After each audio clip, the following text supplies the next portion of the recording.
ಪ್ರಿಯ Asare TV ವೀಕ್ಷಕರೇ, ಕರ್ತನಾದ ಯೇಸು ಕ್ರಿಸ್ತನ ಪರಿಶುದ್ಧ ನಾಮದಲ್ಲಿ ಹಾನರ್ ಎಂಬ ಈ ಕಾರ್ಯಕ್ರಮಕ್ಕೆ ತಮಗೆಲ್ಲರಿಗೂ ಸುಸ್ವಾಗತ.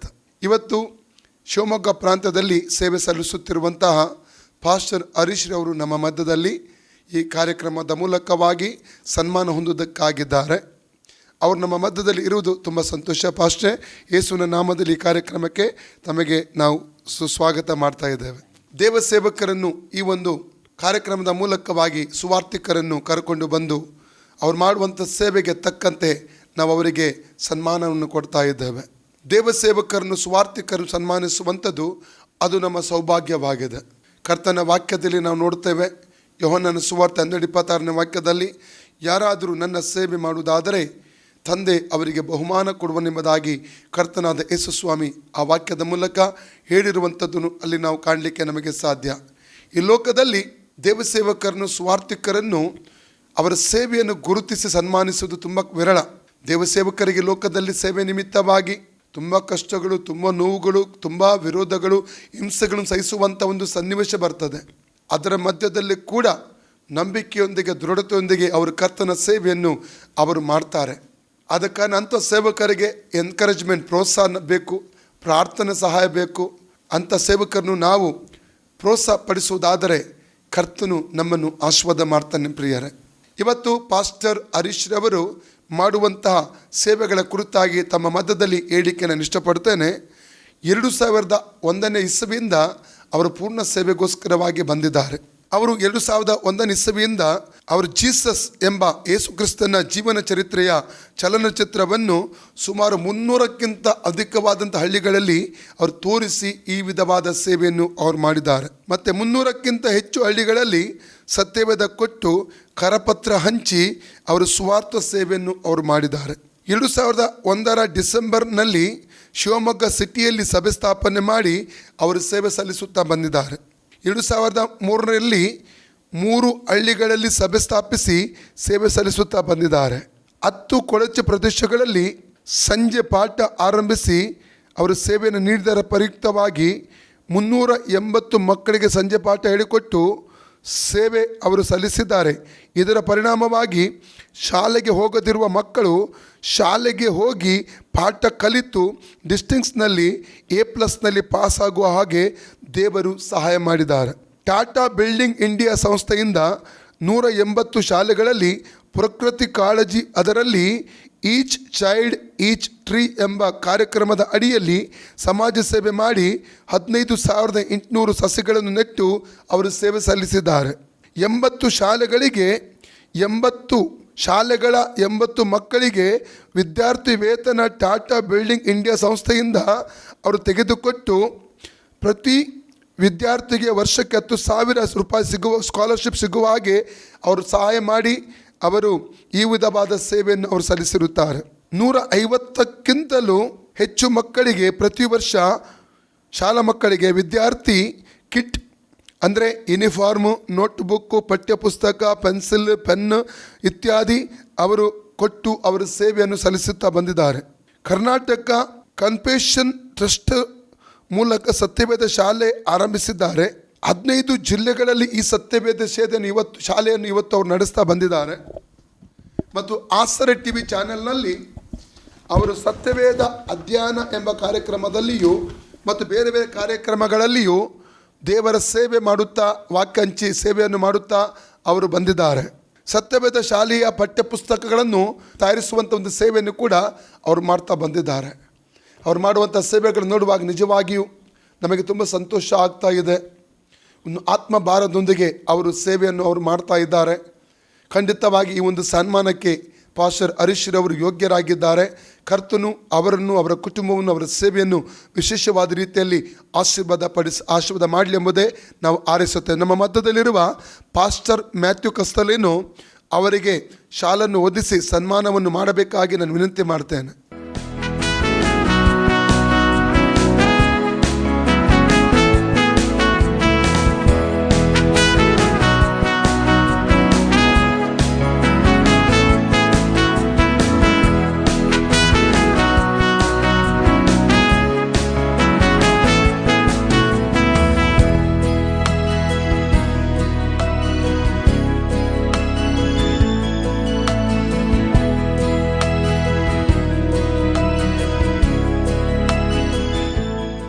ಪಾಸ್ಟ್ರೆ, ಈ ಶುಭ ಸಂದರ್ಭದಲ್ಲಿ ನಮ್ಮ ವೀಕ್ಷಕರಿಗೆ 2 ಮಾತನ್ನು ತಾವು ಹೇಳಿ ಪ್ರೋತ್ಸಾಹಿಸಬೇಕಾಗಿ, ಅಥವಾ ಏನು ನಿಮ್ಮ ಮನದಾಳದ ಏನಾದರೂ ಮಾತಿರುವುದಾದರೆ ಅದನ್ನು ತಿಳಿಸಬೇಕಾಗಿ ತಮ್ಮಲ್ಲಿ ವಿನಂತಿ ಮಾಡ್ತೇವೆ.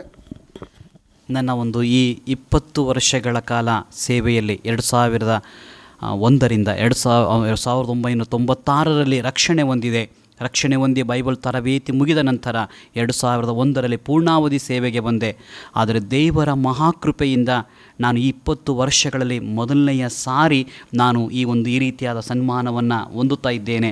ನಿಜವಾಗಲೂ ದೇವರು ನನ್ನನ್ನು ಪ್ರೀತಿಸಿದ್ದಾನೆ. ಆತನು ನಮ್ಮ ಆಸರೆ TV ಮೂಲಕವಾಗಿ, ನಮ್ಮ ಆತ್ಮೀಯರಾದಂಥ ಪಾಸ್ಟರ್ ಸುನೀಲ್ ಅವರ ಮೂಲಕವಾಗಿ ಮತ್ತು ನಮ್ಮ ಎಲ್ಲ ಆಸರೆ ಕುಟುಂಬದವರು ಮಾಡಿದಂಥ ಈ ಸನ್ಮಾನಕ್ಕೆ ನನ್ನ ಕಡೆ ಉಸಿರಿರುವವರೆಗೂ ನಾನು ಚಿರಋಣಿಯಾಗಿರುತ್ತೇನೆ. ದೇವರ ರಾಜ್ಯದ ವಿಸ್ತರಣೆಯಲ್ಲಿ ದೇವರು ಉಪಯೋಗಿಸುವ ಎಲ್ಲ ಕೇಂದ್ರಗಳಲ್ಲಿ, ಸ್ಥಳಗಳಲ್ಲಿ ದೇವರು ನನ್ನನ್ನು ಉಪಯೋಗಿಸಲಿ ಎಂಬುದಾಗಿ ಹೇಳುತ್ತೇನೆ. ಪ್ರಿಯ ಆಸರೆ TV ವೀಕ್ಷಕರೇ, ನಾನು ನಿಮ್ಮಲ್ಲಿ ವಿನಂತಿ ಮಾಡಿಕೊಳ್ಳುವುದೇನೆಂದರೆ, ದೇವರ ಸೇವಕರಿಗಾಗಿ ಪ್ರಾರ್ಥಿಸಿರಿ, ದೇವರ ಸೇವೆಗಾಗಿ ಪ್ರಾರ್ಥಿಸಿರಿ. ನೀವು ಕಣ್ಮುಚ್ಚದರೊಳಗಾಗಿ ಈ ಕರ್ನಾಟಕ ರಾಜ್ಯ ಯೇಸುವಿಗೆ ಸ್ವಂತವಾಗಲಿ, ಯೇಸುವಿನ ರಾಜ್ಯ ಈ ಕರ್ನಾಟಕದಲ್ಲಿ ವಿಸ್ತಾರವಾಗಲಿ ಎಂಬುದೇ ನನ್ನ ಹೃದಯಾಂತರಾಳದ ಮಾತಾಗಿದೆ. ಸನ್ಮಾನಿಸಿದ ಎಲ್ಲ ನಮ್ಮ ಆಸರೆ TVಯ ಎಲ್ಲ ನನ್ನ ಕುಟುಂಬಸ್ಥರಿಗೆ ತುಂಬು ಹೃದಯದ ಕೃತಜ್ಞತೆಗಳು, ವಂದನೆಗಳನ್ನ ಸಲ್ಲಿಸುತ್ತೇನೆ. Thank you. ಪಾಸ್ಟರ್ ಹರೀಶ್ ಅವರೇ, ದೇವರು ನಿಮ್ಮನ್ನು ಇನ್ನೂ ವಿಶೇಷವಾಗಿ ಆಶೀರ್ವಾದ ಮಾಡಿ ಆತನ ಸೇವೆಯಲ್ಲಿ ಶಕ್ತವಾಗಿ ಉಪಯೋಗಿಸಲಿ.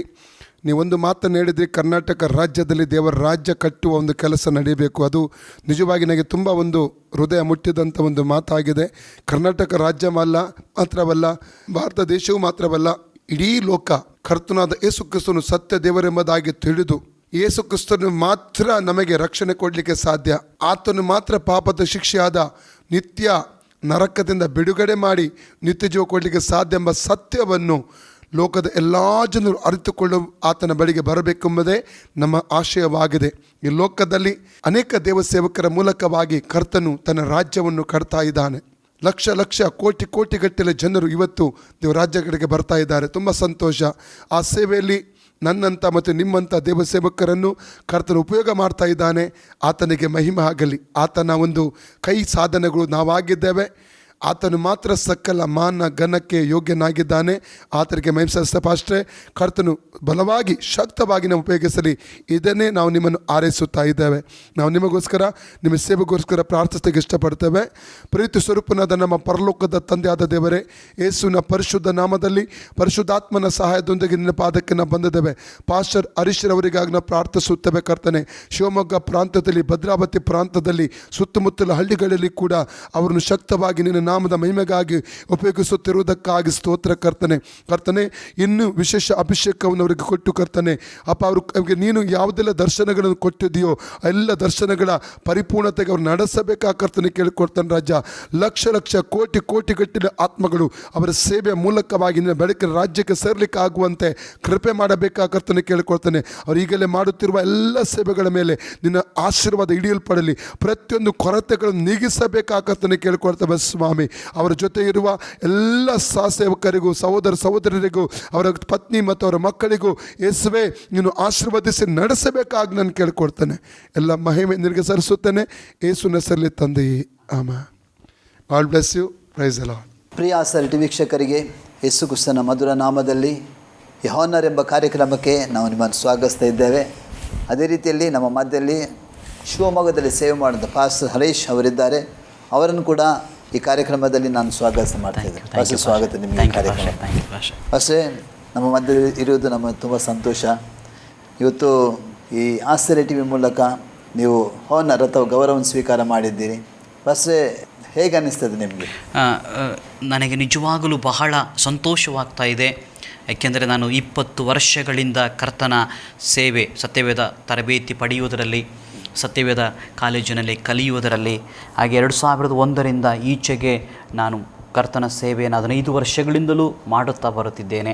ಆದರೆ ದೇವರ ಕೃಪೆಯಿಂದ ನಾನು ನಮ್ಮ ಆಸರೆ TV ಮೂಲಕವಾಗಿ ಸನ್ಮಾನಿಸಲ್ಪಟ್ಟಿದ್ದೇನಲ್ಲ ಎಂಬುದಾಗಿ ನನ್ನ ಹೃದಯ ಬಹಳ ಸಂತೋಷ ಪಡ್ತಾ ಇದೆ. ಬಸ್ ಈಗ 20 ವರ್ಷಗಳಿಂದ ರಕ್ಷಣೆ ಹೊಂದಿ ಸೇವೆ ಮಾಡ್ತಾ ಇದ್ದೀರಿ. ಕಳೆದ 15 ವರ್ಷಗಳಿಂದ. ಹೌದು. ಅಂದರೆ ನೀವು ರಕ್ಷಣೆ ಹೊಂದಿ 20 ವರ್ಷ ಆಯಿತು. 15 ವರ್ಷಗಳಿಂದ ಕರ್ತನ ಪರಿಪೂರ್ಣ ಸೇವೆ ಮಾಡ್ತಾ ಇದ್ದೀರಿ. ಹೌದು.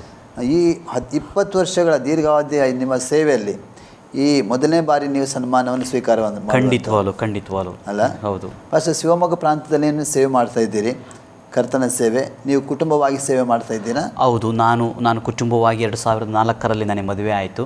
2004ರಿಂದ ಈಚೆಗೆ ನಾನು ಕುಟುಂಬವಾಗಿ ಸಭಾ ಸೇವೆಯನ್ನು, ಸತ್ಯವೇದ ತರಬೇತಿ ಸೇವೆಯನ್ನು ನಾವು ಮಾಡ್ತಾ ಇದ್ದೇವೆ.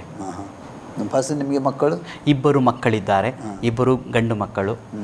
ಗಂಡು ಮಕ್ಕಳು 2 ಕೂಡ. ಅಚ್ಚಾ. ಫಸ್ಟ್ ಈ ಪೂರ್ಣ ಸ್ವಾರ್ಥ ಸೇವೆಗೆ ನೀವು ಬರಬೇಕಾದ್ರೆ ನಿಮಗೆ ಮುಖ್ಯವಾದ ನೀವು ಹೇಗೆ ಸ್ವಾರ್ಥ ಸೇವೆ ಹೇಗೆ ಬಂದಿರಿ? 1996ರಲ್ಲಿ ರಕ್ಷಣೆ ಹೊಂದಿದೆ. 96ರಿಂದ ಹಿಡಿದು 2001ರವರೆಗೆ ನಾನು ಸತ್ಯವೇದ ಕಾಲೇಜಿನಲ್ಲಿ ಓದುತ್ತಾ ಇರುವಾಗ 2001 ಏಪ್ರಿಲ್ ತಿಂಗಳಿನಲ್ಲಿ ನನಗೆ ಗ್ರ್ಯಾಜುಯೇಷನ್ ಸತ್ಯವೇದ ಕಾಲೇಜಿನವರು ಕೊಟ್ಟರು. ಆಗ ನಾನು ಬೈಬಲ್ ಕಾಲೇಜಿನಲ್ಲಿ ಒಂದು ಗೋಲ್ಡ್ ಮೆಡಲಿಸ್ಟ್ ಆಗಿ ಅಥವಾ ಒಂದು ಒಳ್ಳೆಯ ವಿದ್ಯಾರ್ಥಿಯಾಗಿ ಸತ್ಯವೇದವನ್ನು ಚೆನ್ನಾಗಿ ಕಲಿಯುವಂಥ ವ್ಯಕ್ತಿಯಾಗಿರೋದರಿಂದ ಅನೇಕ ಬೈಬಲ್ ಕಾಲೇಜುಗಳು ನನಗೆ ಒಂದು ಆಫರನ್ನು ಕೊಟ್ಟರು. ನಮ್ಮ ಬೈಬಲ್ ಕಾಲೇಜಲ್ಲಿ ಕರ್ತನ ಸೇವೆಯನ್ನು ಮಾಡಿ ಬೈಬಲ್ ಕಾಲೇಜಿನಲ್ಲಿ ವಾರ್ಡನ್ ಆಗಿ ಮತ್ತು ಪ್ರಾಧ್ಯಾಪಕನಾಗಿ ಮತ್ತು ಪ್ರಾಂಶುಪಾಲರಾಗಿ ಕೆಲಸ ಮಾಡಿ ಎಂಬುದಾಗಿ ಅನೇಕ ಸತ್ಯವೇದ ಕಾಲೇಜಿನವರು ನನಗೆ ಆಫರ್ ಕೊಟ್ಟರು. ಆದರೆ ನಾನು ಆ ದಿನದಲ್ಲಿ 7 ದಿನಗಳ ಕಾಲ ಉಪವಾಸ ಪ್ರಾರ್ಥನೆಗೆ ಕೂತೆ ಬೆಂಗಳೂರು ಪಟ್ಟಣದಲ್ಲಿ. ದೇವರೇ, ನನ್ನನ್ನು ಯಾವ ಜಿಲ್ಲೆಗೆ ನೀನು ಕೊಂಡೊಯ್ತೀಯೋ ಆ ಜಿಲ್ಲೆಯಲ್ಲಿ ನಾನು ನಿನ್ನ ಸೇವೆಯನ್ನು ಮಾಡ್ತೇನೆ ದೇವರೇ ಎಂಬುದಾಗಿ. ಸತ್ಯವೇದ ಕಾಲೇಜಿನವರು ನನಗೆ ಅವಕಾಶ ಕೊಟ್ಟಾಗಲೂ ಕೂಡ ನಾನು ಕರ್ತನ ಬಳಿಯಲ್ಲಿ, ಕರ್ತನ ಪಾದದಲ್ಲಿ ಕೂರುವಾಗ ದೇವರು ಸ್ಪಷ್ಟವಾಗಿ ನನಗೆ ಶಿವಮೊಗ್ಗ ಜಿಲ್ಲೆಯನ್ನು ದೇವರು ದರ್ಶನದಲ್ಲಿ ತೋರಿಸಿದರು. ಆ ದರ್ಶನ ಪಡೆದಂಥ ನಾನು ಶಿವಮೊಗ್ಗ ಜಿಲ್ಲೆಗೆ ಕರ್ತನ ಸೇವೆಗಾಗಿ ಬಂದೆನು. ಅಂದರೆ ನೀವು ಸತ್ಯವೇದ ಶಾಲೆ ಆದ ನಂತರ ಹೌದು ನೀವು ಪರಿಪೂರ್ಣವಾಗಿ ದರ್ಶನದೊಂದಿಗೆ ಶಿವಮೊಗ್ಗಕ್ಕೆ ಜಿಲ್ಲೆಗೆ ಶಿವಮೊಗ್ಗದಲ್ಲಿ ಸೇವೆಯನ್ನು ಪ್ರಾರಂಭ ಮಾಡಿದ್ರಿ. ಹೌದು. ಅಂದರೆ ಸಭೆ ಸ್ಥಾಪನೆ ಮಾಡಿದ್ರಿ. ಮೊದಲು ನಾವು ಸಭೆ ಸ್ಥಾಪನೆ ಮಾಡಲಿಕ್ಕೆ ಆಗಲಿಲ್ಲ.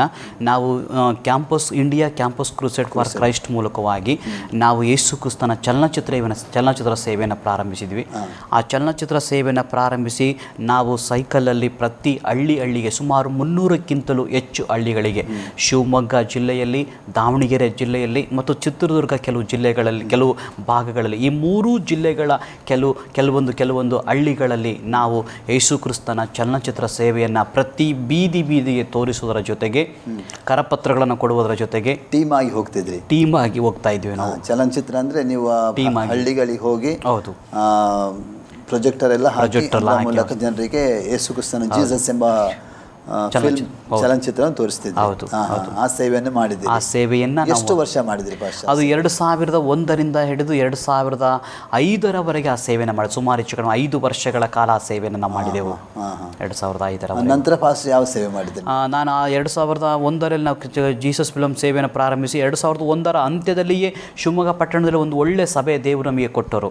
ಅನೇಕ ಹೊಸ ಕುಟುಂಬಗಳನ್ನು ದೇವರು ಕೊಟ್ಟರು. ಅನೇಕ ನಂಬಿಕೆಗಳಲ್ಲಿರುವಂಥ ಬೇರೆ ನಂಬಿಕೆಯಲ್ಲಿರುವಂಥ ಜನರು ಸತ್ಯದ ದೇವರ ಕಡೆಗೆ ತಿರುಗಿಕೊಂಡು ಸಭೆಗಳಲ್ಲಿ ಸದಸ್ಯರಾಗಿ ಬಂದರು. ನಾವು ಅಲ್ಲೇ ಯೇಸು ಕ್ರಿಸ್ತನ ಚಲನಚಿತ್ರ ಸೇವೆ ನಿಲ್ಲಿಸ್ಬೋದಾಗಿತ್ತು. ಆದರೆ ನಮ್ಮ ಹೃದಯದ ಆಸೆ ಏನಂದರೆ ಸುವಾರ್ತೆ ತಲುಪದೇ ಇರುವ ಹಳ್ಳಿಗಳು ಒಂದೂ ಇರಬಾರದು ಎಂಬುದಾಗಿ ನನ್ನ ಹೃದಯದ ಆಸೆ ಆಗಿತ್ತು. ಅದನ್ನು ನಾನು ಮತ್ತು ನನ್ನ ಸಂಗಡಿಗರು 3 ಜನ ನನ್ನ ಜೊತೆಗೆ ಸಂಗಡಿಗರಿದ್ದರು. ನಾವು 4 ಜನರು ಸೇರಿ ಸುಮಾರು 300ಕ್ಕಿಂತ ಹೆಚ್ಚು ಹಳ್ಳಿಗಳಲ್ಲಿ 2005ರವರೆಗೂ ಸಭಾ ಸೇವೆ ಮಾಡ್ತಾ ಇರುವಾಗ ಸುಮಾರು ಹೆಚ್ಚು ಕಡಿಮೆ ಶಿವಮೊಗ್ಗ ಪಟ್ಟಣದಲ್ಲಿ 1 ಸಭೆ ಪ್ರಾರಂಭವಾಯಿತು. ತದನಂತರ ಹಳ್ಳಿಗಳಲ್ಲಿ 3 ಹಳ್ಳಿಗಳಲ್ಲಿ ನಾವು ದೇವರ ಸೇವೆ ಮಾಡುತ್ತಾ 3 ಹಳ್ಳಿಗಳಲ್ಲಿ ಹಳ್ಳಿ ಸಭೆಗಳನ್ನು ಪ್ರಾರಂಭಿಸುವಾಗ ದೇವರ ಕೃಪೆ ಕೊಟ್ಟರು. ಅಷ್ಟೇ. ನೀವು ಸ್ವಂತವಾಗಿ ಸೇವೆ ಪ್ರಾರಂಭ ಮಾಡಿದ್ರೆ ಅಥವಾ ಇತರ ಜೊತೆಯಲ್ಲಿ ಸೇವೆ ಮಾಡಿದ್ರ? ಇಲ್ಲ ಪಾಸ್ಟರ್, ನಾನು ದೇವ್ರ ಕೃಪೆಯಿಂದ ಸ್ವಂತವಾಗಿ ನಾವು ಸೇವೆಯನ್ನು ಪ್ರಾರಂಭ ಮಾಡಿದೆವು. ಯಾಕೆಂದರೆ 2001ರಿಂದ 2005ರವರೆಗೂ ಕ್ಯಾಂಪಸ್ ಕ್ರೂಸೇಡ್ ಜೊತೆಗೆ ನಾವಿದ್ವಿ. ಕ್ಯಾಂಪಸ್ ಮೂಲಕವಾಗಿ ನಾವು ಒಳ್ಳೆಯ ಸೇವೆಯನ್ನು ಮಾಡ್ತಾ ಇದ್ದೀವಿ. ಹಾಗೆ 2005ರ ಹೊತ್ತಿಗೆ ನಮ್ಮ ಸಭೆಯಿಂದ ನಾವು ಪೋಷಣೆ ಆಗುತ್ತಾ ಬಂದೆವು. ಆಗ ನಾವು ಆ ಸಭೆಯ ಮೂಲಕವಾಗಿ ನಮ್ಮ ಅಗತ್ಯತೆಗಳನ್ನು ದೇವರು ಸಂಧಿಸುತ್ತಾ ಬಂದನು. ಅದರಿಂದ ನಾವು ಬೇರೆ ಸಂಘ ಸಂಸ್ಥೆಗಳಿಗೆ ಸೇರುವಂಥ ಅವಶ್ಯಕತೆ ಆಗಲಿಲ್ಲ ಪಾಸ್ಟ್ರೆ. ಈ ಸೇವೆ ಮಾಡುವಂಥ ಸಮಯದಲ್ಲಿ ಅಂದರೆ ನೀವು ಸ್ವಂತ ಸ್ಥಳವನ್ನು ತಗೊಂಡು ಸೇವೆ ಮಾಡಿದ್ರೆ ಅಲ್ಲ ಬಾಡಿಗೆಯಲ್ಲಿ? ಇಲ್ಲ ಪಾಶ, ನಾವು ಬಾಡಿಗೆ ಮನೆಗಳಲ್ಲಿ ನಾವು ಸೇವೆನ ಪ್ರಾರಂಭ ಮಾಡಿದ್ವಿ. ಹಾಗೆ ಬಾಡಿಗೆ ಮನೆಗಳಲ್ಲಿ ಆರಾಧನೆಯನ್ನು ಕೂಡ ಪ್ರಾರಂಭ ಮಾಡಿದೆವು. ಆದರೆ ದೇವ್ರ ಕೃಪೆಯಿಂದ ಕಳೆದ 2013ರಲ್ಲಿ ನಾವು ಒಂದು ಸಣ್ಣ ಜಾಗವನ್ನು ತೆಗೆದುಕೊಂಡು ಅಲ್ಲಿ ಮನೆ ಕಟ್ಟಿದ್ದೇವೆ. ಅದರ ಮೇಲ್ಪಟ್ಟು ಸಣ್ಣ ಒಂದು ಚರ್ಚನ್ನು ಕೂಡ ಈಗ ಕಟ್ಟುತ್ತಾ ಇದ್ದೇವೆ ಪಾಶ. ಈಗ ಕ್ಯಾಂಪಸ್ ಕ್ರೂಸೇಡ್ ಜೊತೆಯಲ್ಲಿ ನೀವು ಚಲನಚಿತ್ರದ ಸೇವೆ ಮಾಡಿದ್ರಿ. ಹೌದು. ಈಗ ನೀವು ಸ್ವಂತ ಸಭೆ ಪ್ರಾರಂಭ ಮಾಡಿದ ನಂತರ ಏನು ಮಾಡಿದ್ರಿ? ಯಾವ ಸೇವೆ ಮಾಡಿದೆ? ಸಭಾ ಸೇವೆ ಬಿಟ್ಟು ಬೇರೆ ಯಾವ ಸಭಾ ಸೇವೆ ಜೊತೆಗೆ ನಾವು ಇನ್ನೊಂದು ಸೇವೆಯನ್ನು ಮಾಡಿದ್ವಿ. ಅದು ಟಾಟಾ ಬಿಲ್ಡಿಂಗ್ ಇಂಡಿಯಾ ಸಂಸ್ಥೆಯಿಂದ. ಟಾಟಾ ಬಿಲ್ಡಿಂಗ್ ಇಂಡಿಯಾ ಸಂಸ್ಥೆಯಿಂದ ನಾವು ಅವರ ಒಂದು ಉದ್ದೇಶ ಏನಂದರೆ ಪ್ರತಿ ಮಗುವು ಪ್ರತಿಯೊಂದು ಸಸಿಯನ್ನು ನೆಡಬೇಕೆಂಬುದಾಗಿ, ಪ್ರಕೃತಿಯ ಬಗ್ಗೆ ಪರಿಸರದ ಬಗ್ಗೆ ಕಾಳಜಿಯನ್ನು ವಹಿಸುವುದು. ಯಾಕೆಂದರೆ ಇವತ್ತು ಪ್ರಕೃತಿ ವಿನಾಶವಾಗ್ತಾ ಇದೆ. ಆದ್ದರಿಂದ ಆ ಒಂದು ಕಾನ್ಸೆಪ್ಟ್ ನನಗೆ ತುಂಬ ಇಷ್ಟ ಆಯಿತು. ಅದರ ನಿಮಿತ್ತವಾಗಿ ಸುಮಾರು ಹೆಚ್ಚು ಕಡಿಮೆ 180ಕ್ಕಿಂತಲೂ ಹೆಚ್ಚು ಹಳ್ಳಿಗಳಲ್ಲಿ ನಾವು ಹೋಗಿ, ಆ 180ಕ್ಕಿಂತಲೂ ಹೆಚ್ಚು ಶಾಲೆಗಳಿಗೆ ನಾವು ಹೋಗಿ, ಆ ಶಾಲೆಗಳಲ್ಲಿ ಸುಮಾರು 100 ಮಕ್ಕಳನ್ನು ಸಂಧಿಸುವಾಗ, ಆ ಪ್ರಕೃತಿಯ ಬಗ್ಗೆ ಪರಿಸರದ ಬಗ್ಗೆ ಅವರಿಗೆ ಕಾಳಜಿಯನ್ನು ವಹಿಸುವಾಗ, ಆ ಪ್ರತಿ ಮಗು ಒಂದು ಮಗುವಿನ ಹೆಸರಿಗೆ ಒಂದು ಸಸಿ ನೆಡುವುದು, ಆ ಮಗುವೇ ಆ ಒಂದು ಸಸಿಯನ್ನು ಪೋಷಣೆ ಮಾಡುವುದು, ಅದರ ಜೊತೆಗೆ ಸೃಷ್ಟಿಕರ್ತನ ಕಥೆಗಳನ್ನು ಹೇಳುತ್ತಾ, ಹಾಗೆ ಯೇಸು ಕ್ರಿಸ್ತನ ಒಂದು ಸುವಾರ್ತೆಯನ್ನು ಹೇಳುವಂತೆ ದೇವರು ಕೃಪೆ ಕೊಟ್ಟರು. ಆ ಒಂದು ಸೇವೆಯಲ್ಲಿ ತುಂಬ ನಮಗೆ ಸಂತೋಷವಾಯಿತು. ಹೆಚ್ಚು ಕಡಿಮೆ 180 ಶಾಲೆಗಳಲ್ಲಿ ನಾವು ಪ್ರವೇಶ ಮಾಡಿದಾಗ ಅಲ್ಲಿನ ಉಪಾಧ್ಯಾಯರುಗಳಿಗೆ, ಅಲ್ಲಿನ ಒಂದು ಆಡಳಿತ ಮಂಡಳಿಯವರಿಗೆ ಬಹಳ ಸಂತೋಷವಾದಂಥ ಒಂದು ಸೇವೆ ನಾವು ಮಾಡ್ತಾ ಬಂದೆವು. ಎಷ್ಟು ಸಮಯ ಮಾಡಿದ್ರಿ? ಅದು 2005, 6 ಮತ್ತು 7ನೇ ಇಸ್ವಿಯವರೆಗೂ ಕೂಡ ನಾವು ಆ ಒಂದು ಸೇವೆಯನ್ನು ಮಾಡ್ತಾ ಬಂದೆವು. ಅದರ ಜೊತೆಗೆ ಸುಮಾರು 10 ಕೊಳಚೆ ಪ್ರದೇಶಗಳಲ್ಲಿ, ಶಿವಮೊಗ್ಗದಲ್ಲಿ ಮತ್ತು ಶಿವಮೊಗ್ಗ ತಾಲೂಕಿನ ಸುತ್ತಲಿರುವಂಥ 10 ಕೊಳಚೆ ಪ್ರದೇಶಗಳಲ್ಲಿ, ಒಂದೊಂದು ಕೊಳಚೆ ಪ್ರದೇಶದಲ್ಲಿ ಸುಮಾರು 50 ಮಕ್ಕಳನ್ನು ನಾವು ಸಂಜೆಯ ಪಾಠ ಕಲಿಕೆಗೆ ಅಂದರೆ ಟ್ಯೂಷನ್ ಸೆಂಟರ್ನ ಪ್ರಾರಂಭಿಸಿದ್ವಿ. ಆ ಮಕ್ಕಳು ಶಾಲೆಗೆ ಹೋಗ್ತಾ ಇರಲಿಲ್ಲ, ಆ ಮಕ್ಕಳು ವಿದ್ಯಾಭ್ಯಾಸದ ಒಂದು ಅರಿವು ಅವರಿಗೆ ಇರಲಿಲ್ಲ. ಆ ಸಂದರ್ಭದಲ್ಲಿ ನಾವು ಅದನ್ನು ಮನಗಂಡಂತ ನಾವು ಶಾಲೆ ಬಿಟ್ಟ ಮಕ್ಕಳನ್ನು ಶಾಲೆಗೆ ಸೇರಿಸೋದು, ಆ ಶಾಲೆ ಬಿಟ್ಟ ಮಗುವಿಗೆ ಸಂಜೆ ಸಮಯದಲ್ಲಿ ಚಾಕ್ಲೇಟು ಬಿಸ್ಕೆಟನ್ನು ಕೊಟ್ಟು ಆ ಮಗುವನ್ನು ಆಕರ್ಷಣೆ ಮಾಡಿಕೊಂಡು ಆ ಮಗುವಿಗೆ ಸಂಜೆ ಪಾಠವನ್ನು ಹೇಳಿಕೊಡುವುದು, ಆ ಮಗುವಿನ ಜೊತೆಗೆ ನಾವು ಬೆರೆಯುವುದು, ಆ ಮಗುವಿಗೆ ಯೇಸು ಸ್ವಾಮಿಯ ಸಣ್ಣ ಸಣ್ಣ ಕಥೆಗಳನ್ನು ಹೇಳುವುದು, ಆ ಮಗುವಿಗೆ ಸಂಡೇ ಸ್ಕೂಲಿನ ಹಾಡುಗಳನ್ನು ಹೇಳುವುದು, ಡ್ಯಾನ್ಸ್ ಮಾಡೋದು, ಪಪೆಟ್ ಶೋ ಮಾಡುವುದು, ಇವೆಲ್ಲ ಕೂಡ ಮಾಡುವಾಗ ನಮಗೆ ಬಹಳ ಒಂದು ಆ ಸ್ಲಮ್ ಏರಿಯಾಗಳಲ್ಲಿ ನಾವು ಹೋಗುವಾಗ ಬಹಳ ಸಂತೋಷವಾಗ್ತಿತ್ತು ನಮಗೆ ಮಕ್ಕಳ ಮಧ್ಯದಲ್ಲಿ ಸೇವೆ ಮಾಡುವಾಗ. ಅದು ಸುಮಾರು ಹೆಚ್ಚು ಕಡಿಮೆ ನಾವು ಒಂದು 500ಕ್ಕಿಂತಲೂ ಹೆಚ್ಚು ಮಕ್ಕಳನ್ನು ಆ ರೀತಿಯಾಗಿ ನಾವು ಸಂಜೆ ಶಾಲೆ ಮೂಲಕವಾಗಿ ಸಂಧಿಸಿದ್ವಿ. ಇದರ ಮೂಲಕವಾಗಿ ನಮಗೆ ವಿಶೇಷವಾಗಿ ಶಿವಮೊಗ್ಗದಲ್ಲಿ BO ಆಫೀಸಿಂದನೂ ಕೂಡ ನಮಗೆ ಬಹಳ ಪ್ರಶಂಸೆಯ ಮಾತುಗಳನ್ನು ನಾವು ಕೇಳಿಸ್ತೀವಿ. ಯಾಕೆ ಶಾಲೆ ಬಿಟ್ಟ ಅನೇಕ ಮಕ್ಕಳನ್ನು ಶಾಲೆಗೆ ಸೇರಿಸಿದ್ವಿ. ಆಮೇಲೆ ಅನೇಕ ಒಂದು ಶಾಲೆಯವರು ಕೂಡ ನಮ್ಮನ್ನು ಕರೆದು ಏನಂದರೆ, ಸರ್ ನೀವು ತುಂಬ ಒಳ್ಳೆಯ ಕೆಲಸಗಳನ್ನು ಮಾಡ್ತಾ ಇದ್ದೀರಾ, ದೇವರು ನಿಮ್ಮನ್ನು ಆಶೀರ್ವಾದ ಮಾಡಲಿ ಎಂಬುದಾಗಿ ನಾವು ಆವಾಗ ಪ್ರೀತಿಯಿಂದ ಅವರಿಗೆ ಯೇಸು ಕ್ರಿಸ್ತನ ಪ್ರೀತಿ ಇದು ಎಂಬುದಾಗಿ ನಾವು ಹೇಳ್ತಾ ಇದ್ದೀವಿ. ಹಾಗೆ ಅದರ ಮಧ್ಯದಲ್ಲಿ HIV ಪಾಸಿಟಿವ್ ಅಂತ ಮಕ್ಕಳ ಮಧ್ಯದಲ್ಲೂ ಕೂಡ ನಾವು ಕೆಲಸ ಮಾಡಿದ್ವಿ. ಹಾಗೆ ಅವರ ಮಕ್ಕಳನ್ನ ಶಾಲೆಗೆ ಸೇರಿಸೋದು, ಹಾಗೆ ಅದರ ಜೊತೆಗೆ ನಾವೇನು ಮಾಡ್ತಾ ಇದ್ದೀವಿ ಎಂಬುದಾಗಿ ಹೇಳುವ ಪ್ರತಿ ವರ್ಷ ನನ್ನ ಹೃದಯದ ಭಾರ ಏನಂದರೆ ಒಂದು ಸಣ್ಣ ಮಗುವನ್ನು ವಿದ್ಯಾಭ್ಯಾಸದ ಕಡೆ ನಡೆಸಬೇಕೆಂಬುದಾಗಿ. ಪ್ರತಿ ವರ್ಷ ಮಕ್ಕಳಿಗೆ ನಾವು ವಿದ್ಯಾಭ್ಯಾಸದ ಕಿಟ್ಟನ್ನು ಕೊಡ್ತಾ ಇದ್ವಿ. ಅದು ಯೂನಿಫಾರ್ಮ್ ಆಗಿರ್ಬೋದು, ನೋಟ್ಬುಕ್ ಆಗ್ಬೋದು, ಪೆನ್ ಆಗ್ಬೋದು, ಪೆನ್ಸಿಲ್ ಆಗ್ಬೋದು, ಶೂಸು ಸಾಕ್ಸ್ ಆಗಿರ್ಬೋದು, ಬ್ಯಾಗ್ ಆಗ್ಬೋದು, ಹಾಗೆ ಎಕ್ಸಸೈಸ್ ಆಗ್ಬೋದು. ಒಂದು ಮಗುವಿಗೆ 1 ವರ್ಷಕ್ಕೆ ಎಷ್ಟು ಬೇಕೋ ಅಷ್ಟನ್ನು ನಾವೇನು ಮಾಡ್ತಿದ್ವಿ, ನಾವು ಅವ್ರಿಗೆ ಕೊಡ್ತಾ ಇದ್ವಿ. ಇದರ ಜೊತೆ ಪ್ರತಿ ವರ್ಷ, ಅದು ಈ ವರ್ಷದವರೆಗೂ ಪ್ರತಿ ವರ್ಷ ನಾವು ಅದನ್ನು ಏನು ಮಾಡ್ತಿದ್ದೀವಿ, ಸುಮಾರು ಹೆಚ್ಚು ಕಡಿಮೆ 180 ಮಕ್ಕಳಿಗಿಂತ ಹೆಚ್ಚು ಮಕ್ಕಳಿಗೆ ನಾವು ಕೊಡ್ತಾ ಇದ್ದೀವಿ. 150ಕ್ಕಿಂತ ಹೆಚ್ಚು ಮಕ್ಕಳಿಗೆ ನಾವು ಅದನ್ನು ಕೊಡ್ತಾ ಇದ್ದೀವಿ. 1 ವರ್ಷಕ್ಕೆ ಕೊಡ್ತಾನೆ ಬರ್ತಾ ಇದ್ದೇವೆ. ಅದರಿಂದ ದೇವರು ಅದರ ಮೂಲಕವಾಗಿ ಮಹಿಮೆ ಹೊಂದುತ್ತಿದ್ದಾರೆ. ಜೊತೆಗೆ ಇನ್ನೊಂದು ನಮಗೆ ಸಂತೋಷದ ವಿಷಯವೇನೆಂದರೆ, ಟಾಟಾ ಬಿಲ್ಡಿಂಗ್ ಇಂಡಿಯಾ ಸಂಸ್ಥೆಯವರು ಕೂಡ 80 ಶಾಲೆಗಳಲ್ಲಿ ಒಂದೊಂದು ಶಾಲೆಯಿಂದ ಒಂದೊಂದು ಮಗುವನ್ನು ಅವರು ದತ್ತು ತೆಗೆದುಕೊಂಡ್ರು. ದತ್ತು ತೆಗೆದುಕೊಂಡಿದ್ದು ಹೇಗೆ ಅಂದರೆ, ಪ್ರತಿ ವರ್ಷ ಒಂದು ಮಗುವಿಗೆ ಪ್ರತಿ ಮಗುವಿಗೆ 10,000 ರೂಪಾಯಿ ವಿದ್ಯಾರ್ಥಿ ವೇತನ ಕೊಡ್ತಾರೆ ಅವರ ವಿದ್ಯಾಭ್ಯಾಸಕ್ಕಾಗಿ. ಇದರ ಮೂಲಕವಾಗಿ 80 ಕುಟುಂಬಗಳಲ್ಲಿ ಕ್ರಿಸ್ತನ ಪ್ರೀತಿಯನ್ನು ನಾವು ತಲುಪಿಸುವ ಹಾಗೆ ಸಹಾಯ ಆಯಿತು. ಆ ಟಾಟಾ ಬಿಲ್ಡಿಂಗ್ ಇಂಡಿಯಾ ಸಂಸ್ಥೆಯವರು ವಿದ್ಯಾರ್ಥಿ ವೇತನ ಕೊಟ್ಟಾಗ, ಆ ವಿದ್ಯಾರ್ಥಿ ವೇತನ ತೆಗೆದುಕೊಂಡಾಗ ಆ ಮಗುವಿಗೆ ಕೊಡುವಾಗ ಆ ಮಗುವಿನ ತಂದೆ ತಾಯಿಗಳು ಕಣ್ಣಲ್ಲಿ ನೀರು ಸೋಸ್ತಾ ಇದ್ರು. ನನ್ನ ಮಗುವಿಗೆ ನಾನು ವಿದ್ಯಾಭ್ಯಾಸ ಕೊಡುವುದಕ್ಕೆ ದೇವರು ಸಹಾಯ ಮಾಡಿದ್ನಲ್ಲ ಎಂಬುದಾಗಿ. ಈ ಥರವಾದಂಥ ಸಮಾಜ ಸೇವೆಗಳು, ಆತ್ಮಿಕವಾದ ಸೇವೆಗಳು, ಸಭಾ ಸೇವೆಗಳು, ಹಾಗೆ ಅನೇಕ ಸೇವಕರನ್ನು ಪ್ರೋತ್ಸಾಹಪಡಿಸುವಂಥ ಸೇವೆಗಳು, ಹಾಗೆ ಸತ್ಯವೇದ ಇಲ್ಲದೇ ಇರುವಂಥ ಸೇವಕರಿಗೆ ಸುಮಾರು ಸತ್ಯವೇದಗಳನ್ನು ಕೊಡುವ ಸೇವೆಗಳು, ಹೊಸ ಒಡಂಬಡಿಕೆ ಕೊಡುವ ಸೇವೆಗಳು, ಈ ರೀತಿಯಾಗಿ ದೇವರು ಅನೇಕವಾದ ಸೇವೆಗಳನ್ನು ದೇವ್ರ ಕೃಪೆಯಿಂದ ಮಾಡ್ತಾ ಬಂದೆವು. ಪಾಸ್ಟರ್, ನೀವು ಈಗ ಶಿವಮೊಗ್ಗದಲ್ಲಿ ನಿಮ್ಮ ಸಭೆ ಇದೆ. ಹೌದು. ಈ ಸಭೆಯಿಂದ ಸಹ ಸಂಸ್ಥೆಯನ್ನು ಸ್ಥಾಪನೆ ಮಾಡಿದ್ದೀವಿ. ಸಹ ಸಭೆಗಳು ಇದು 3 ಹಳ್ಳಿಗಳಲ್ಲಿ ಸಭೆಗಳಿದೆ. 3 ಹಳ್ಳಿಗಳಲ್ಲಿ ಸಭೆ ಇದೆ. ನನ್ನ ಜೊತೆಗೆ 2 ಸಹ ಸೇವಕರು ಕೂಡ ಜೊತೆಗಿದ್ದಾರೆ. ಹೌದು. ಅಂದರೆ ಶಿವಮೊಗ್ಗ ಹತ್ತಿರದಲ್ಲಿ, ಅದರ ದೂರದಲ್ಲಿ? ಶಿವಮೊಗ್ಗದಿಂದ ಸ್ವಲ್ಪ ದೂರದ 60 ಕಿಲೋಮೀಟರ್ ದೂರದಲ್ಲಿ ಹಾಗೆ 25 ಕಿಲೋಮೀಟರ್ ದೂರದಲ್ಲಿ ಸಭೆಗಳಿದೆ. ಅಲ್ಲಿ ಕೂಡ ಹೇಗಿದೆ? ಚೆನ್ನಾಗಿದೆ. ಹಳ್ಳಿ ಕಡೆಗಳಲ್ಲಿ ತುಂಬ ಒಳ್ಳೆಯ ಸೇವೆ ನಡೀತಾ ಇದೆ. ಹಳ್ಳಿಯ ಜನರು ತುಂಬ ಜನರು ಯೇಸು ಕ್ರಿಸ್ತನನ್ನು ಅಂಗೀಕಾರ ಮಾಡಿಕೊಂಡು ಸಭೆಗೆ ಬರ್ತಾ ಇದ್ದಾರೆ. ಕರ್ತನ ಮಹಾಕೃಪೆಯಿಂದ ಅನೇಕ ಜನರು ರಕ್ಷಣೆ ಮಾರ್ಗಕ್ಕೆ ಬರ್ತಾ ಇದ್ದಾರೆ. ನಮ್ಮ ಸಭೆಯಲ್ಲಿ ನಾನು ಯಾವಾಗಲೂ ಕಲಿಸೋದೇನೆಂದರೆ ಪ್ರಾರ್ಥನಾ ವೀರರಾಗಿರ್ರಿ, ಸುವಾರ್ತೆ ವೀರರಾಗಿರ್ರಿ ಎಂಬುದಾಗಿ ನಾನು ಯಾವಾಗಲೂ ಅವ್ರನ್ನ ಪ್ರೋತ್ಸಾಹ ಮಾಡುತ್ತೇನೆ. ಪ್ರತಿಯೊಂದು ವಿಶ್ವಾಸಿ ಕೂಡ ಫಲ ಕೊಡುವ ವಿಶ್ವಾಸಿ ಆಗಬೇಕು. ಅಂದರೆ ಆತ್ಮಗಳೆಂಬ ಫಲವನ್ನು ತರುವ ದೇವರ ಭಕ್ತರಾಗಬೇಕು. ವಿಶ್ವಾಸಿಯಾಗೇ ಇರಬಾರದು, ನೀವು ಶಿಷ್ಯರಾಗಬೇಕು. ಶಿಷ್ಯರಾಗಿ ಆತ್ಮಗಳನ್ನು ಸಂಪಾದಿಸಬೇಕು, ಸಭೆಯ ನಾಯಕತ್ವವನ್ನು ವಹಿಸಿಕೊಳ್ಳಬೇಕು. ಸಭೆಯಲ್ಲಿ ನಿಮ್ಮದು ಕೂಡ ಪಾಲುಗಾರಿಕೆ ಇದೆ ಎಂಬುದಾಗಿ ಅವರಿಗೆ ಕ್ರಮಬದ್ಧವಾದಂಥ ದೇವರ ವಾಕ್ಯವನ್ನು ಕಲಿಸ್ತಾ ಬರ್ತೇನೆ.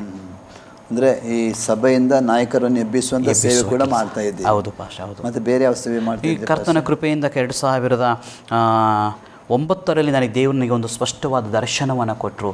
ಅದೇನೆಂದರೆ ಕೊಲೊಸ್ಸೆ ಪತ್ರಿಕೆ 1:28 ಕ್ರಿಸ್ತೇಸುವಿನಲ್ಲಿ ಎಲ್ಲರನ್ನು ಪ್ರವೀಣರನ್ನಾಗಿ ಮಾಡುವುದಕ್ಕೆ ಪ್ರಯತ್ನಿಸು ಎಂಬುದಾಗಿ.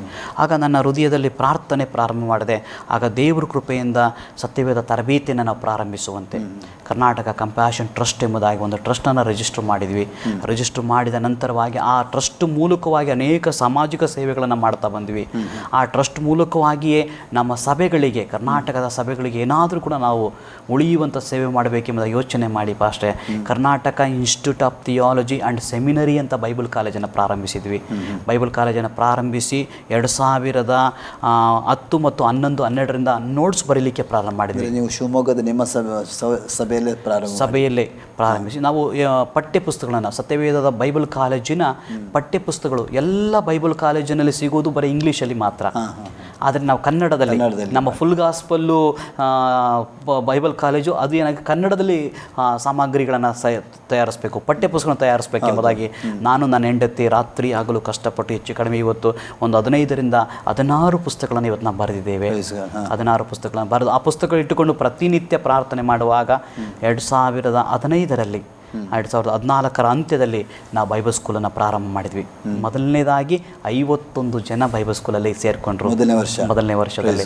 ಕಳೆದ ಅಕ್ಟೋಬರ್ ತಿಂಗಳಲ್ಲಿ 14ನೇ ತಾರೀಕು ಗ್ರ್ಯಾಜುಯೇಷನ್ ಕೂಡ ಕೊಟ್ಟಿವಿ ಅವರಿಗೆ. 51 ಜನರು ಕೂಡ ಗ್ರ್ಯಾಜುಯೇಷನ್ ಪಡೆದರು. ಅದರಲ್ಲಿ 14 ಜನರು ಪೂರ್ಣಾವಧಿ ಸೇವೆಗೆ ಸಮರ್ಪಣೆ ಮಾಡಿಕೊಂಡಿದ್ದಾರೆ. ಈಗ ದೇವ್ರ ಕೃಪೆಯಿಂದ ಶಿವಮೊಗ್ಗದಲ್ಲಿ ಒಂದು ಕಡೆ ಆ ರೀತಿಯಾಗಿ ನಡೀತು. ದೇವ್ರ ಕೃಪೆಯಿಂದ ಇವತ್ತು 15ಕ್ಕಿಂತಲೂ ಹೆಚ್ಚು ಜಿಲ್ಲೆಗಳಲ್ಲಿ ನಮ್ಮ ಬೈಬಲ್ ಸ್ಕೂಲ್ ಶಾಲೆ ನಡೀತಾ ಇದೆ. ಹಾಗೆ ಮಹಾರಾಷ್ಟ್ರದ ಸಾಂಗ್ಲಿಯಲ್ಲಿ, ಪೂನಾದಿಂದ ಕರೆಸ್ಪಾಂಡೆನ್ಸು ಅನೇಕ ವಿದ್ಯಾರ್ಥಿಗಳು ಕರೆಸ್ಪಾಂಡೆನ್ಸ್ ಮೂಲಕ ಕೂಡ ದೇವರ ವಾಕ್ಯವನ್ನು ಕಲಿತಾ ಇದ್ದಾರೆ. ಹಾಗೆ ವಿಶೇಷವಾಗಿ ನಾನು ಬಹಳ ಒಂದು ಕೃತಜ್ಞತೆ ದೇವರಿಗೆ ಸಲ್ಲಿಸ್ತೇನೆ. ಕ್ರಿಸ್ತೇಸುವಿನಲ್ಲಿ ನಮ್ಮ ಜನರನ್ನು ಪ್ರಾರ್ಥನಾ ವೀರರನ್ನಾಗಿ, ಹಾಗೆ ಸುವಾರ್ತೆ ವೀರರನ್ನಾಗಿ, ಕ್ರಿಸ್ತನಲ್ಲಿ ಅವರನ್ನ ಪ್ರವೀಣರನ್ನಾಗಿ ಮಾಡುವುದಕ್ಕೆ ನಾನು ಪ್ರಯತ್ನ ಮಾಡ್ತಿದ್ದೇನೆ. ನನ್ನ ತಂಡದವರು ಪ್ರಯತ್ನ ಮಾಡ್ತಿದ್ದಾರೆ, ನನ್ನ ಕುಟುಂಬ ಪ್ರಯತ್ನ ಮಾಡ್ತಾ ಇದೆ. ಅಂದರೆ ನಿಮ್ಮ ಕುಟುಂಬ ಕೂಡ ನಿಮ್ಮ ಜೊತೆಯಲ್ಲಿ ಸೇವೆಯಲ್ಲಿ ಹೌದು ಪಾಸ್ಟರ್. ನಾನು ನಿಜವಾಗಲೂ ದೇವರಿಗೆ ನಾನು ತುಂಬ ಮಹಿಮೆಯನ್ನು ಸಲ್ಲಿಸ್ತೇನೆ. ದೇವರು ಒಳ್ಳೆ ಸಹಕಾರಿಣಿಯನ್ನು ದೇವರು ಕೊಟ್ಟಿದ್ದಾರೆ. ಯಾಕೆಂದರೆ ಇವತ್ತು ಒಂದು ನೋಟ್ಸನ್ನು ರೆಡಿ ಮಾಡಬೇಕು ಅಂತಂದರೆ ಹೆಚ್ಚು ಕಡಿಮೆ ಅಂದರೂ ಸುಮಾರು ಒಂದು 15ರಿಂದ 20 ಬುಕ್ಸ್ಗಳನ್ನು ಓದಬೇಕು ಪಾಸ್ಟರ್. ಆದರೆ ಅಂಥ ಒಂದು ತಾಳ್ಮೆ, ಹಾಗೆ ಅದನ್ನು ಆ ಒಂದು ಟೈಪಿಂಗು, ಆ ಒಂದು ಜೆರಾಕ್ಸು, ಆ ಒಂದು ಎಲ್ಲ ಒಂದು ಪೂರ್ಣವಾದಂಥ ಸಭೆಯ ಜವಾಬ್ದಾರಿಗಳು ಅವೆಲ್ಲವನ್ನು ಕೂಡ ಇವತ್ತು ನನ್ನ ಒಂದು ಹೆಂಡತಿ ನಿಭಾಯಿಸ್ತಾ ಇದ್ದಾರೆ. ಹೌದು ಹೌದು ಪಾಸ್ಟರ್, ದೇವ್ರ ಕೃಪೆಯಿಂದ. ಹಾಗೆ ಪ್ರೈವೇಟ್ ಶಾಲೆಯಲ್ಲಿ ಅವರು ಶಿಕ್ಷಕಿಯಾಗಿ ಕೆಲಸ ಮಾಡ್ತಾ ಇದ್ದಾರೆ. ಅವುಗಳ ಮಧ್ಯದಲ್ಲೂ ದೇವರು ಅವರಿಗೆ ಈ ಒಂದು ಸೇವೆಯನ್ನು ಮಾಡಲಿಕ್ಕೆ ದೇವ್ರ ಕೃಪೆ ಕೊಟ್ಟಿದ್ದಾರೆ. ಇನ್ನು ಬೇರೆ ಯಾವುದಾದ್ರು ಸೇವೆ ಇದರ ಜೊತೆಯಲ್ಲಿ ನಾವು ಇತ್ತೀಚಿನ ದಿನಗಳಲ್ಲಿ ನಾವು ಇಂಡಿಯಾ ಬಾಪ್ಟಿಸ್ಟ್ ಸೊಸೈಟಿ ಎಂಬುದಾಗಿ ಒಂದು ಸೊಸೈಟಿ ಇದೆ ಪಾಸ್ಟರ್. ಅದರ ಒಂದು ಸಹಭಾಗಿತ್ವದಲ್ಲಿ ನಾವು ಶಿಷ್ಯರನ್ನಾಗಿ ಮಾಡುವ ತರಬೇತಿ ಕೊಟ್ಟಿವಿ ಪಾಸ್ಟರ್. ಶಿಷ್ಯರನ್ನಾಗಿ ಮಾಡುವ ತರಬೇತಿ ಬಹಳ ಒಳ್ಳೆಯ ಒಂದು ತರಬೇತಿ. ಅಂದರೆ ಪ್ರತಿ ಒಂದು ಸಭೆಯಲ್ಲಿ ಶಿಷ್ಯರನ್ನಾಗಿ ಮಾಡಬೇಕು. ನಾನು ಒಬ್ಬ ಯೇಸು ಕ್ರಿಸ್ತನ ಶಿಷ್ಯನಾಗಿರೋರು ನನ್ನ ಹಾಗೆ ಇನ್ನೊಬ್ಬರನ್ನ ಶಿಷ್ಯರನ್ನಾಗಿ ಮಾಡಬೇಕು. ಆ ಒಂದು ಸೇವೆಯನ್ನು ದೇವ್ರ ಕೃಪೆಯಿಂದ ನಾವು IBS ಸಂಸ್ಥೆಯ ಸಹಭಾಗಿತ್ವದಲ್ಲಿ ಸುಮಾರು ಒಂದು 12 ಜಿಲ್ಲೆಗಳಲ್ಲಿ ನಾವು ಆ ಸೇವೆಯನ್ನು ಮಾಡಿದ್ವಿ. ಸುಮಾರು 480ಕ್ಕಿಂತಲೂ ಹೆಚ್ಚು ವಿಶ್ವಾಸಿಗಳು ಶಿಷ್ಯತ್ವ ತರಬೇತಿ ಪಡೆದರು. ಶಿಷ್ಯತ್ವ ತರಬೇತಿ ಪಡೆದ ಮುಖ್ಯ ಉದ್ದೇಶ ಏನಂತಂದರೆ, ಅವರು ಕ್ರಿಸ್ತನಲ್ಲಿ ನೆಲೆಗೊಂಡು ಅವರೇನಾಗಬೇಕು ಅಂದರೆ ಇನ್ನೊಬ್ಬರನ್ನ ಶಿಷ್ಯರನ್ನಾಗಿ ಮಾಡಬೇಕು. ಅಂದರೆ ಭಾಷೆ ಇದರಲ್ಲಿ ಈಚ್ ಒನ್ ಕ್ಯಾಚ್ ಒನ್ ಎಂಬ ಕಾನ್ಸೆಪ್ಟ್ ಭಾಷೆ ಇದು. ಹೇಗೆ ಅದು ಸೇವೆ ಹೇಗೆ ನಡೀತು? ಅದು ತುಂಬ ಚೆನ್ನಾಗಿ ನಡೀತು ಭಾಷೆ, ತುಂಬ ಚೆನ್ನಾಗಿ ನಡೀತು. ದೇವ್ರ ಕೃಪೆಯಿಂದ ದಕ್ಷಿಣ ಕನ್ನಡ ಜಿಲ್ಲೆ ಮಂಗಳೂರಲ್ಲಿ ನಡೀತು, ಹಾಗೆ ಚಿಕ್ಕಮಗಳೂರು ಕೊಪ್ಪದಲ್ಲಿ ನಡೀತು. ನೀವು ಅಂದರೆ ಒಂದೊಂದು ಜಿಲ್ಲೆಗೆ ಹೋಗಿ ಅಲ್ಲಿ ತರಬೇತಿ ಸೆಮಿನಾರ್ ನಡೆಸ್ತಾ ಇದ್ವಿ ಭಾಷೆ. ಎಷ್ಟು ದಿವಸದ ಅದು ಕೋರ್ಸ್? ಅದು ತಿಂಗಳಲ್ಲಿ 1 ದಿವಸ ಭಾಷೆ. ಈ ಮಂಗಳೂರಿಗೆ ಕೂಡ ಮಂಗಳೂರಿಗೆ ಹೌದು ಮಂಗಳೂರಿಗೆ ಕೂಡ ಒಂದು ತಿಂಗಳಲ್ಲಿ 1 ದಿವಸ ನಾವು ಬರ್ತಾ ಇದ್ದೀವಿ ಭಾಷೆ. ಹಾಗೆ ಮತ್ತು ಆಮೇಲೆ ನಾವು ಕೊಪ್ಪದಲ್ಲಿ, ಚಿಕ್ಕಮಗಳೂರು ಕೊಪ್ಪದಲ್ಲಿ ನಡೆಸ್ತೀವಿ, ಚಿತ್ರದುರ್ಗ ಜಿಲ್ಲೆಯಲ್ಲಿ, ಹೊಸದುರ್ಗ ಜಿಲ್ಲೆಯಲ್ಲಿ ತಾಲೂಕಿನಲ್ಲಿ, ಹಾಗೆ ಶಿವಮೊಗ್ಗ ಜಿಲ್ಲೆಯಲ್ಲಿ ಭದ್ರಾವತಿ ತಾಲೂಕಿನಲ್ಲಿ, ಹಾಗೆ ನಾವು ಮುಂದುವರೆದು ಕೋಣಂದೂರಿನಲ್ಲಿ, ಈ ರೀತಿ ಅನೇಕ ಕಡೆಗಳಲ್ಲಿ ನಾವೇನು ಮಾಡಿದ್ವಿ, ಆ ಜೀವವೃಕ್ಷ ತರಬೇತಿಯನ್ನು ನೀಡುತ್ತಾ ಹಾಸನದಲ್ಲಿ ಈ ರೀತಿ ಜೀವವೃಕ್ಷ ತರಬೇತಿ ನೀಡುವುದಕ್ಕೆ ದೇವರು. ನಿಮ್ಮ ಜೊತೆಯಲ್ಲಿ ಎಷ್ಟು ಜನ ಇದ್ದಾರೆ ಸಹಾಯಕರು? 2 ಇದ್ದಾರೆ ಭಾಷೆ. ಅವರು ನಿಮಗೆ ಇದಕ್ಕೆಲ್ಲ ಎಲ್ಲದಕ್ಕೂ ಸಹಕಾರ ಕೊಡ್ತಾ ಇದ್ದಾರೆ. ಇತ್ತೀಚಿನ ದಿನಗಳಲ್ಲಿ ಹೆಚ್ಚು ನಾನು ಕಲಿಸುವ ಸೇವೆಯಲ್ಲಿ, ಟೀಚಿಂಗ್ ಸೇವೆಯಲ್ಲಿ ನಾನು ಉಪಯೋಗ ಆಗ್ತಿದ್ದೇನೆ. ನನ್ನ ಜೊತೆ ಸೇವಕರಿಗೆ ಸಂಪೂರ್ಣವಾಗಿ ಸಭಾ ಸೇವೆಯನ್ನು ನಾವೇನು ಮಾಡಿದ್ದೇನೆ, ಒಪ್ಪಿಸಿಕೊಟ್ಟಿದ್ದೇನೆ. ದೇವರು ನನ್ನನ್ನು ಉಪಯೋಗಿಸ್ತಾ ಇದ್ದಾರೆ ಫಸ್ಟೇ. ಅಂದರೆ ಒಂದು ಅಪೊಸ್ತಲ ಸೇವೆಯನ್ನು ಮಾಡ್ತಾ ಇದ್ದೇವೆ. ಫಸ್ಟ್ ನೀವು ಶಿವಮೊಗ್ಗ ಬಿಟ್ಟು ಬೇರೆ ಯಾವ ಪ್ರಾಂತದಲ್ಲಿ ಸೇವೆ ಮಾಡಿದ್ದೀರಾ? ದೇವರ ಕೃಪೆ ಶಿವಮೊಗ್ಗ ಬಿಟ್ಟು ನಾವು ಇತರ ಜಿಲ್ಲೆಗಳಲ್ಲಿ ಸೇವೆ ಮಾಡಿದ್ದೇವೆ. ಕರ್ನಾಟಕದಲ್ಲಿ ಇತರ ಜಿಲ್ಲೆಗಳಲ್ಲಿ, ಬೇರೆ ಬೇರೆ ಜಿಲ್ಲೆಗಳಲ್ಲಿ. ಕರ್ನಾಟಕ ಬಿಟ್ಟು ದೇವರ ಕೃಪೆಯಿಂದ ಆಂಧ್ರ ಪ್ರದೇಶದಲ್ಲಿ ಚಿತ್ತೂರಲ್ಲಿ ಕೆಲವು ಕಾಲಗಳ ಕಾಲ ಸೇವೆ ಮಾಡಲಿಕ್ಕೆ, OM ಟೀಮ್ ಮೂಲಕವಾಗಿ ಚಿತ್ತೂರಲ್ಲಿ ಕೆಲವು ಕಾಲಗಳ ಕಾಲ ಸೇವೆ ಮಾಡಲಿಕ್ಕೆ ದೇವರ ಅವಕಾಶ ಕೊಟ್ಟರು. ಹಾಗೆ ತಮಿಳುನಾಡಿನ ವೇಲೂರಲ್ಲಿ ಕೆಲವು ಸಮಯಗಳು ನಾನು ಕರ್ತನ ಸೇವೆಯನ್ನು ಮಾಡಲಿಕ್ಕೆ ದೇವರು ಕೃಪೆ ಕೊಟ್ಟು, ಕೇರಳದಲ್ಲಿ ಕೊಟ್ಟಾಯಂನಲ್ಲಿ ಕೆಲವು ಕಾಲಗಳು ನಾನು ಇದ್ದು ಸುವಾರ್ಥ ಸೇವೆಯನ್ನು OM ಟೀಮ್ ಮೂಲಕವಾಗಿ ಕರ್ತನ ಸೇವೆಯನ್ನು ಮಾಡಲಿಕ್ಕೆ ದೇವರು ಕೃಪೆ ಕೊಟ್ಟರು. ಗೋವಾ ಪ್ರಾಂತ್ಯದಲ್ಲೂ ಕೂಡ ಪೌಂಡ ಎಂಬ ಸ್ಥಳದಲ್ಲಿ ಕೂಡ ನಾನು ಕೆಲವು ಕಾಲಗಳು ಸೇವೆ ಮಾಡಲಿಕ್ಕೆ ದೇವರು ಕೃಪೆ ಕೊಟ್ಟರು. ದೇವರು ವಿಶೇಷವಾಗಿ ಈ ಒಂದು ದಕ್ಷಿಣ ಭಾರತದ ಕೆಲವು ರಾಜ್ಯಗಳನ್ನು ಸಂಧಿಸುವ ಹಾಗೆ ದೇವರು ಸಹಾಯ ಮಾಡಿದರು. ನನ್ನ ಆಸೆ, ದೇವ್ರ ಚಿತ್ತವಿದ್ದರೆ ಭಾರತದ ಎಲ್ಲ ರಾಜ್ಯಗಳಲ್ಲೂ ಒಮ್ಮೆ ಆದರೂ ಕೂಡ ಹೋಗಿ ಬರಬೇಕೆಂಬುದಾಗಿ ಏನಿದೆ ಆಸೆ ಇದೆ ಪಾಸ್ಟೆ. ಹಾಗೆ ನಿಜವಾಗಲು ಪಾಸ್ಟೆ ದೇಶ ಬಿಟ್ಟು ಬೇರೆ ಎಲ್ಲಿ ಅದು ಸೇವೆಗೆ ಹೋಗಿದ್ರೆ ಪಾಸ್ಟೆ? ಅವಕಾಶ ಬಂತು ಪಾಸ್ಟೆ, ಆದರೆ ನಾನು ಹೋಗಲಿಲ್ಲ. ಅಂದರೆ ಕಾರಣ ಏನಂತಂದರೆ, ಅದೇನು ಕರ್ನಾಟಕದ ಮೇಲೆ ಅದೊಂದು ಅದೇನು ಮಾತೃ ಪ್ರೇಮ ಅಂತ ಹೇಳ್ತೇವೆ ಅನ್ನೋ ಗೊತ್ತಿಲ್ಲ, ಆದರೆ ಕರ್ನಾಟಕ ಸೇವೆ ನೆನೆಸ್ಕೊಂಡ್ರೆ ಕರ್ನಾಟಕ ಬಿಟ್ಟು ಎಲ್ಲೂ ಹೋಗಬಾರ್ದು ಅಂತ ಅನಿಸುತ್ತೆ ಪಾಸ್ಟೆ. ಅದು ಒಂದು ವೇಳೆ ಹೊರಗೆ ಒಂದು ಸೇವೆಗೆ ಕರೆ ಬಂದರೆ ಖಂಡಿತವಾಗ್ಲೂ ಹೋಗ್ತೇನೆ ಪಾಸ್ಟೆ. ಅಂದರೆ ಪರ್ಮನೆಂಟಾಗಿ ಹೋಗೋದಿಲ್ಲ, ಜಸ್ಟ್ ಹೋಗಿ ಬರೋದು ಮಾತ್ರ. ಆದರೆ ನನ್ನ ಹೃದಯ ಯಾವತ್ತೂ ಕೂಡ ಕರ್ನಾಟಕದ ದರ್ಶನ, ಕರ್ನಾಟಕ ಜನರ ರಕ್ಷಣೆ ಹೊಂದಬೇಕು ಪಾಸ್ಟೆ. ಯಾಕೆಂದರೆ ಭಕ್ತನಾದ ಪೌಲನು ಹೇಳ್ತಾನಲ್ಲ, ರೋಮಾಪುರ ಪಟ್ಟಣದವರಿಗೆ ನಾನು ಸುವಾರ್ತೆ ಎಂಬ ಋಣವನ್ನು ತೀರಿಸಬೇಕಾದ ಒಂದು ಋಣ ಇದೆ, ಅದು ಸುವಾರ್ತೆ ಎಂಬ ಋಣ. ಹಾಗೆ ಕರ್ನಾಟಕ ರಾಜ್ಯದಲ್ಲಿ ಬೇಕು ಪಾಸ್ಟೆ, ಖಂಡಿತ. ಯಾಕೆಂದರೆ ಕರ್ನಾಟಕ ರಾಜ್ಯವನ್ನು ದೇವರು ನಮಗಾಗಿ ಕೊಟ್ಟಿದ್ದಾನೆ. ಅದು ನನ್ನ ಒಂದು ಹೃದಯದ ಬಡಿತ ಪಾಸ್ಟೆ. ಕರ್ನಾಟಕದಲ್ಲಿ ನಾನು ಕಣ್ಣು ಮುಚ್ಚೋದ್ರೊಳಗಾಗಿ ಏನಾದರೂ ಒಂದು ಬದಲಾವಣೆ ಆಗಬೇಕು ದೇವರೇ. ಕರ್ನಾಟಕದ 30 ಜಿಲ್ಲೆಗಳಲ್ಲಿ, 176ಕ್ಕಿಂತ ಹೆಚ್ಚು ತಾಲೂಕುಗಳಲ್ಲಿ, 36,000ಕ್ಕಿಂತಲೂ ಹೆಚ್ಚು ಹಳ್ಳಿಗಳಲ್ಲಿ ಹಳ್ಳಿ ಸೇವೆ ನನಗೆ ತುಂಬ ಇಷ್ಟ ಪಾಸ್ಟೆ. ಯಾಕೆಂದರೆ ಹಳ್ಳಿಗಳಲ್ಲಿ ಸೇವೆ, ಸುವಾರ್ಥ ಸೇವೆ ಬೇಕು. ಅದನ್ನು ನನ್ನ ತರಬೇತಿಗಳಲ್ಲೂ ನಾನು ಎಲ್ಲೇ ತರಬೇತಿ ಕೊಟ್ಟರೂ ಕೂಡ ಹಳ್ಳಿಗಳ ಸೇವೆಯನ್ನು ಪ್ರೀತಿಸಿರಿ, ಹಳ್ಳಿಗಳಿಗೆ ಹೋಗಿರಿ ಎಂಬುದಾಗಿ ನಾನು ಸ್ವಲ್ಪ ಸವಾಲಾಗಿ ಹೇಳಲಿಕ್ಕೆ ಇಷ್ಟಪಡ್ತೇನೆ ಪಾಸ್ಟೆ. ಇಷ್ಟು ತನಕ ನೀವು ದೀರ್ಘಕಾಲ 20 ವರ್ಷ ರಕ್ಷಣೆ ಹೊಂದಿ 15 ವರ್ಷದಿಂದ ಸೇವೆ ಮಾಡ್ತಾ ಇದ್ದೀರಿ. ಹೌದು ಪಾಸ್ಟೆ. ಈ ಸೇವೆಯಲ್ಲಿ ನಿಮ್ಮ ಅನುಭವ ಹೇಗೆ ಪಾಸ್ಟರ್? ನಿಜವಾಗಲೂ ನನಗೆ ಇನ್ನೂ ಒಂದು ವಿಷಯವನ್ನು ನಾನು ಇಲ್ಲಿ ಸೇರಿಸಲಿಕ್ಕೆ ಇಷ್ಟಪಡುತ್ತೇನೆ. ಕಳೆದ ಹಲವಾರು ತಿಂಗಳುಗಳಿಂದ ದೇವರ ಮಹಾಕೃಪೆ ನನ್ನ ಆಸರೆ ಕುಟುಂಬದ ಜೊತೆಗೆ ನಾನು ಸೇರುವುದಕ್ಕೆ ದೇವರು ಕೃಪೆ ಕೊಟ್ಟರು. ನಾನು ಮನಸ್ಸಲ್ಲೂ ಕೂಡ ಯಾವತ್ತೂ ನಾನು ಟಿ ವಿಯಲ್ಲಿ ಮಾತಾಡಬೇಕು, ಟಿ ವಿಯಲ್ಲಿ ದೇವ್ರ ವಾಕ್ಯ ಹಂಚಬೇಕು, ಟಿ ವಿಯಲ್ಲಿ ದೇವ್ರ ವಾಕ್ಯ ಕಲಿಸ್ಬೇಕು ಅಂತ ಯಾವತ್ತೂ ನಾನು ಪ್ರಾರ್ಥನೆ ಮಾಡಿದಂಥ ವ್ಯಕ್ತಿಯಲ್ಲ. ಆದರೆ ದೇವರ ನಿರ್ಣಯ, ದೇವರ ಸಂಕಲ್ಪವೇನೋ ಇದು, ದೇವರ ಚಿತ್ತ ಇದು ಅಂತ ನಾನು ಅಂದ್ಕೊಳ್ತೇನೆ. ಆದ್ದರಿಂದ ನಮ್ಮ ಆಸರೆ ಟಿ ವಿಯಲ್ಲಿ ನನ್ನನ್ನು ಒಬ್ಬ ಸದಸ್ಯನನ್ನಾಗಿ ಸ್ವೀಕಾರ ಮಾಡಿದ ನನ್ನ ಆಸರೆ ಕುಟುಂಬದ ಎಲ್ಲ ಸದಸ್ಯರಿಗೆ ನನ್ನ ಕಡೆ ಉಸಿರಿರುವ ಕೂಡ ನಾನು ಚಿರಋಣಿಯಾಗಿದ್ದೇನೆ. ಇವತ್ತು ಆಸರೆ ಟಿ ವಿ ಮೂಲಕವಾಗಿಯೂ ಕೂಡ ಸತ್ಯವಾದ ಶಾಲೆಯಲ್ಲಿ ಮತ್ತು ಹೊಳೆಯುವ ನಕ್ಷತ್ರ ಸೇವೆಯಲ್ಲಿ ತೆಗೆದುಕೊಂಡು ಕೊಡ್ತಾ ಇದ್ದೇವೆ. ಆಮೇಲೆ ನಿಮ್ಮ ಪ್ರಶ್ನೆಗೆ ನಮ್ಮ ಉತ್ತರ, ಈ ಒಂದು ಕಾರ್ಯಕ್ರಮಗಳಲ್ಲೂ ಕೂಡ ವಿವಿಧ ಕಾರ್ಯಕ್ರಮಗಳಲ್ಲಿ ದೇವರು ನನ್ನನ್ನು ಉಪಯೋಗ ಮಾಡ್ತಾ ಇದ್ದಾನೆ. ದೇವರಿಗೆ ಕೋಟಿ ಕೋಟಿ ಸ್ತೋತ್ರ. ಹಾಗೆ ನಮ್ಮ ಆಸರೆ ಟಿವಿಯ ಎಲ್ಲ ನನ್ನ ಆತ್ಮೀಯ, ನನ್ನ ಹೃದಯಕ್ಕತ್ತಿರವಾದ ನಮ್ಮ ಸಂಬಂಧಿಕರಿಗೆ ನಿಜವಾಗಲೂ ನಾನು ಕೃತಜ್ಞತೆ ಉಳ್ಳವನಾಗಿದೆ. ಈ ಸೇವೆ ಕೂಡ ನನಗೆ ಏನೋ ತೃಪ್ತಿದಾಯಕವಾಗಿರುತ್ತೆ. ಯಾಕೆಂದರೆ ಜನರ ಹೃದಯವನ್ನು ನಾವು ಮುಟ್ತಾ ಇದ್ದೇವಲ್ಲ, ನಾವು ತಲುಪದೇ ಇರುವಂಥ ಜಾಗಗಳಿಗೆ. ಪಾಶ ನೀವು ಒಂದು ಮಾತು ಕೇಳಿದ್ರೆ, ಹೊರದೇಶಕ್ಕೆ ಹೋಗುವಂಥ ಆಸೆ ಇದೆಯಾ? ಆದರೆ ಈಗಾಗಲೇ ನಾನು ಹೋಗ್ಬಿಟ್ಟಿದ್ದೇನೆ. ಹೆಂಗೆ? ಖಂಡಿತವಾಗಿ. ಯಾಕೆಂದ್ರೆ ನಮ್ಮ ಆಸರೆ ಟಿವಿ ಅದಕ್ಕೆ ವೇದಿಕೆ ಮಾಡಿಕೊಟ್ಟಿದ್ದೇನೆ. ಅನೇಕ ಕಡೆಗಳು ನಿಮ್ಮನ್ನು ನೋಡ್ತಾ ಇದ್ದಾರೆ, ನಿಮ್ಮ ಸೇವೆಯನ್ನು ನೋಡ್ತಾ ಇದ್ದಾರೆ.